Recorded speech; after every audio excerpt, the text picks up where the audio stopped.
On the 4th of November 1922, Howard Carter would make the greatest discovery in the history of archaeology.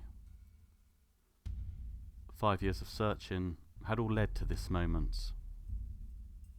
He took a deep breath to steady his nerves and with trembling hands made a small hole in the top left corner of the seal, covering the entrance to what they believed to be a tomb, and slowly pushed in an iron testing rod.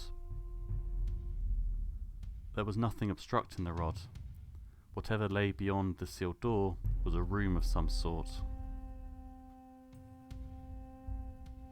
He opened the hole in the seal a little more and inserted a candle and peered in.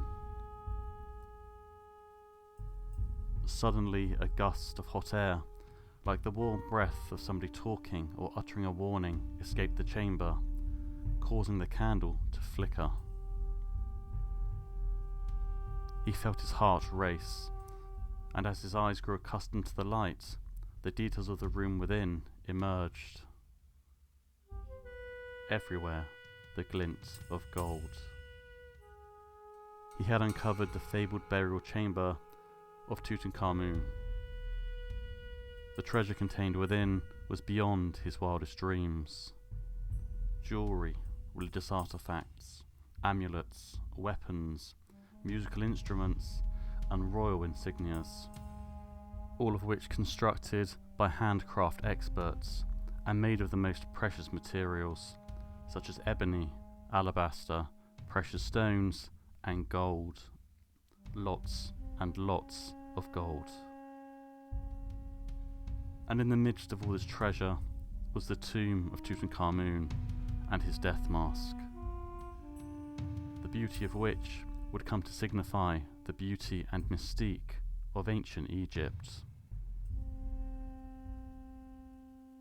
The value of the artifacts, combined with their historical importance, made the find priceless, but it would come at a cost. Days later, a clay tablet was found with the inscription, "Death will slay with his wings whoever disturbs the peace of the Pharaoh." Carter disposed of the tablet to avoid scaring the workers. Within 6 years, 22 people involved in the tomb's excavation had died prematurely, including the expedition's patron, Lord Carnarvon. The curse of the Pharaohs was about to be unleashed, and it wouldn't take long for the curse to claim its first victim.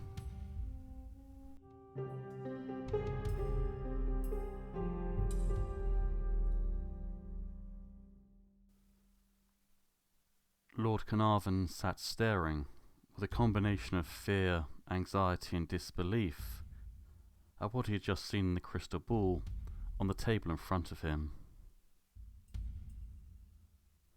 The smell of lavender that filled the air, that was once so calming, now made him feel sick, and the red drapery that lined the chamber now better resembled blood dripping down the walls. He swallowed hard and looked up at the medium opposite. The solemn look he received in reply was all the confirmation he needed. Weeks earlier, he had received a warning from Kiro, the world-renowned fortune teller during the late Victorian era, begging him not to enter the tomb. He received this shortly after returning to England following the tomb's discovery. Kiro stated that he'd received a message from Ekataten, one of Tutankhamun's sisters, through the medium of automatic writing. The message read, "Lord Carnarvon not to enter tomb, disobey at peril. If ignored, would suffer sickness, would not recover. Death would claim him in Egypt." He read the note over and over and decided on getting a second opinion to see if there was any substance to the warnings.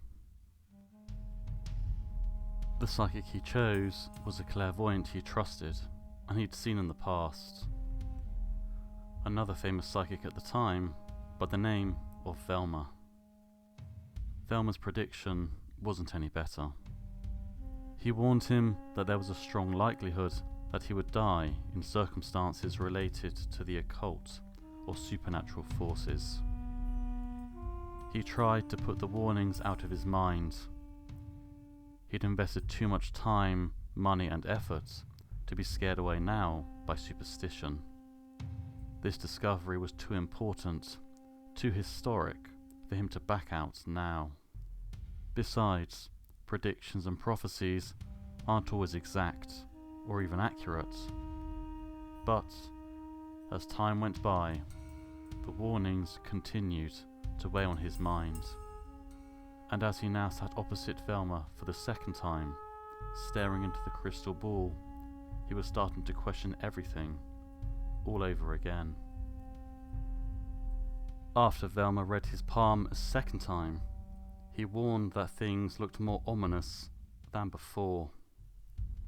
Velma then looked in his crystal ball for greater clarity and saw an Egyptian tomb and a golden mask being placed upon the Pharaoh's head, which he told Lord Carnarvon he believed was the king they were excavating. Lord Carnarvon looked closer and jumped back in his seat and gasped as the crystal ball was suddenly filled with multiple images of spirit forms that demanded vengeance against the disturbers of the tomb. Finally, he saw an image of himself set amidst this spectacle of great turmoil, surrounded by and seemingly attacked by the spirits. He looked up at Velma, and he knew that he'd understand the warnings correctly for himself.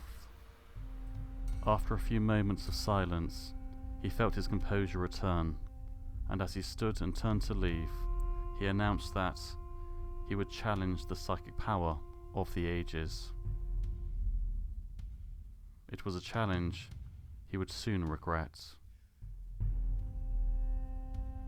The tomb wouldn't receive its grand unveiling until the 16th of February 1923.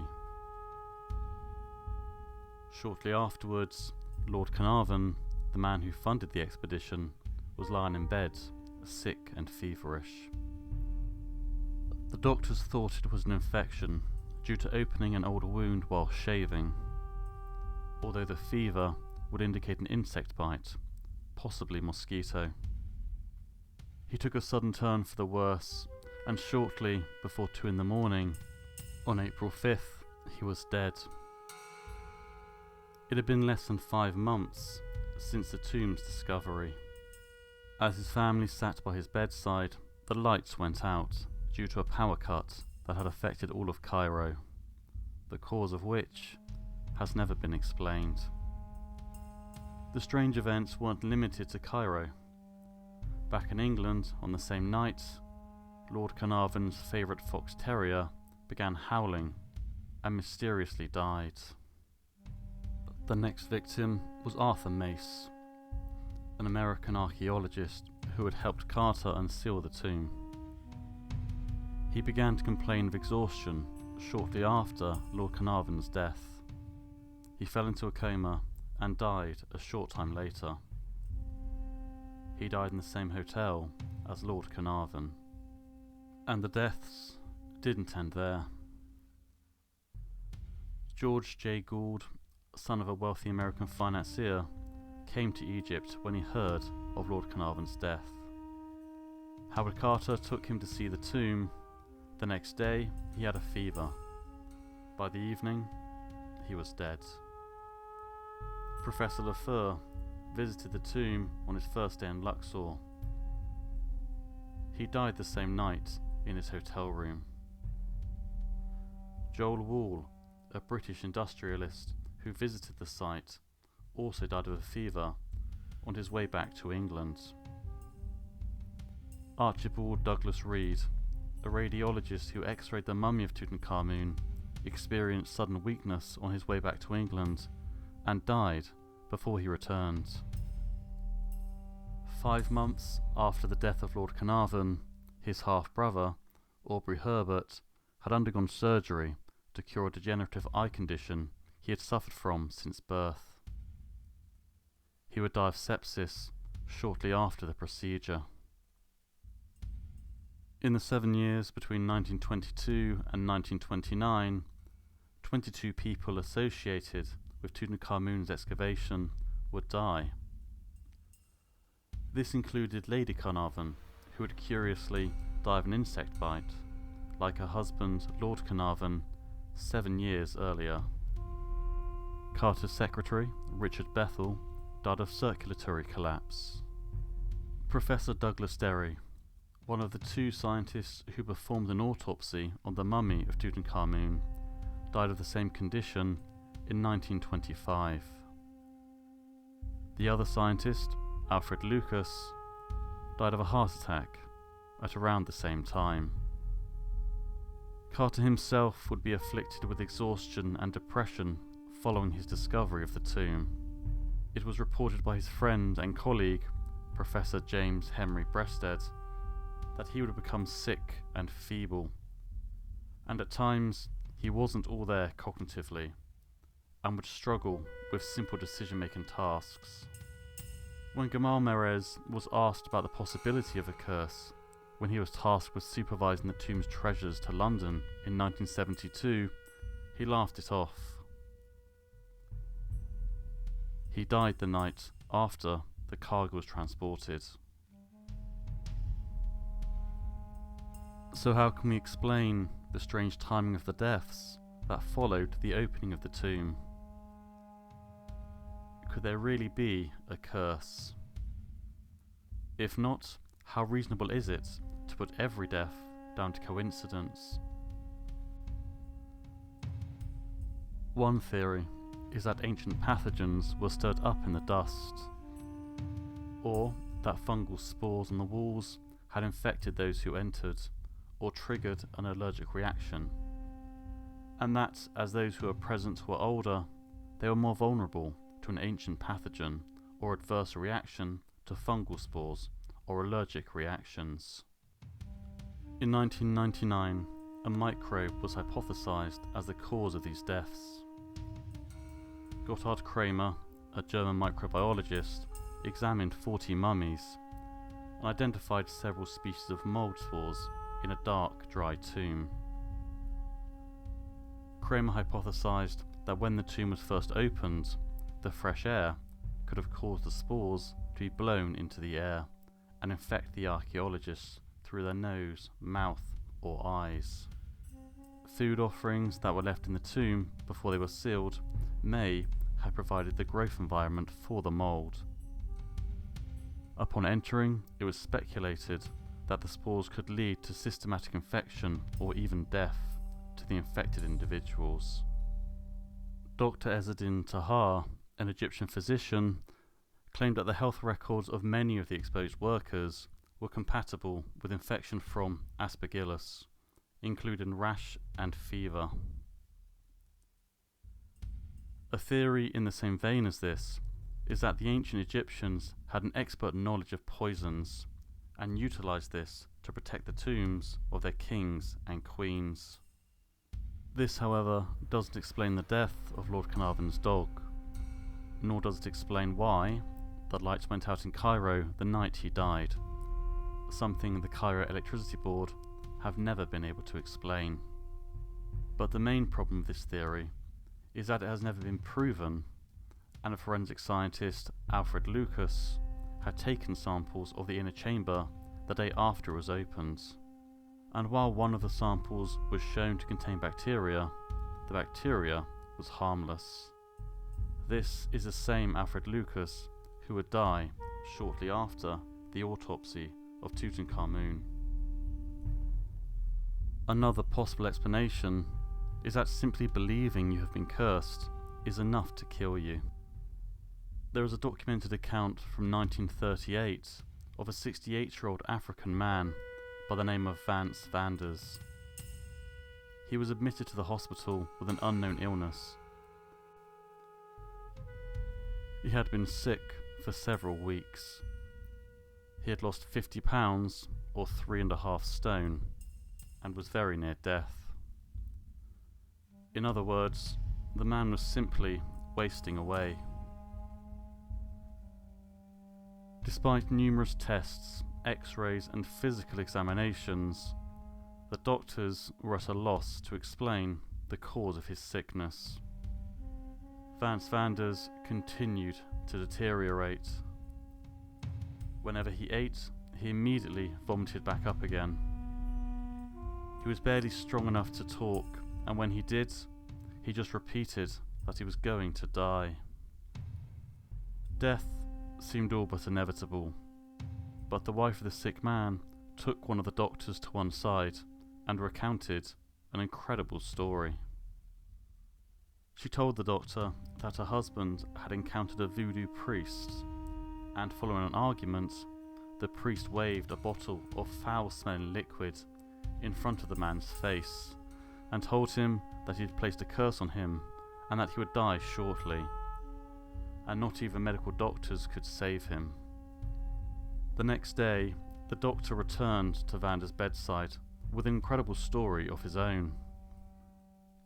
He told Vanders that he confronted the voodoo priest, and now not only did he know what was wrong with him, but he knew how to cure him of the curse.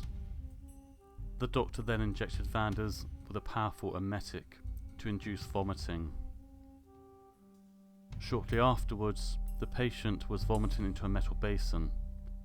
During the height of Vanders' retching, the doctor used sleight of hand to deposit a small lizard into the bowl, and then removed the lizard while announcing, "Look, Vance, look what has come out of you. You are now cured. The voodoo curse is lifted." Vance Vanders would be discharged shortly afterwards, and go on to make a full recovery. This shows that if someone believes strongly enough that they have been cursed, their body will respond accordingly.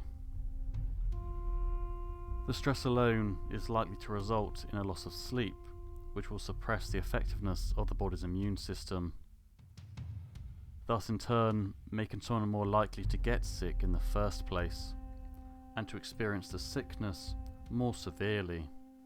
This would seem to confirm that they have been cursed, which would make them more stressed, more sick, and the cycle continues. Additionally, the stress and fear is likely to increase blood pressure, which could bring about cardiac events in those with pre-existing or undiagnosed cardiac problems. This could certainly be a contributing factor in the death of Lord Carnarvon, who was famously superstitious, but this can't account for all the deaths. In particular, the death of Gamal Merez, who was an ardent skeptic when it came to talk of Egyptian curses, but nonetheless died the night after the cargo of Tutankhamun's tomb that he was responsible for was transported. It's frequently pointed out that if a curse did exist, why wasn't Howard Carter, the man who first opened and walked into the tomb, affected? Skeptics will say that this is proof that the curse is not true, while believers will say that perhaps his curse was to be tortured by being forced to watch his friends and companions die as a result of his actions. It's alleged that after Carter died, a number of artifacts from Tutankhamun's tomb were found hidden at his house. This included an amulet that protected the owner from evil spirits. Perhaps Carter's expertise in Egyptology and archaeology meant that he recognized the amulet, took it as a precaution, and this was what saved him from becoming a victim of the curse. Whether the deaths and mysterious events are the result of coincidence, a curse, or a combination of the two, the true cause of the Pharaoh's curse is likely to remain unexplained. If you enjoyed this episode, please like, share and subscribe. It makes such a difference to small channels like these. And if you've made it this far, thank you very much for listening.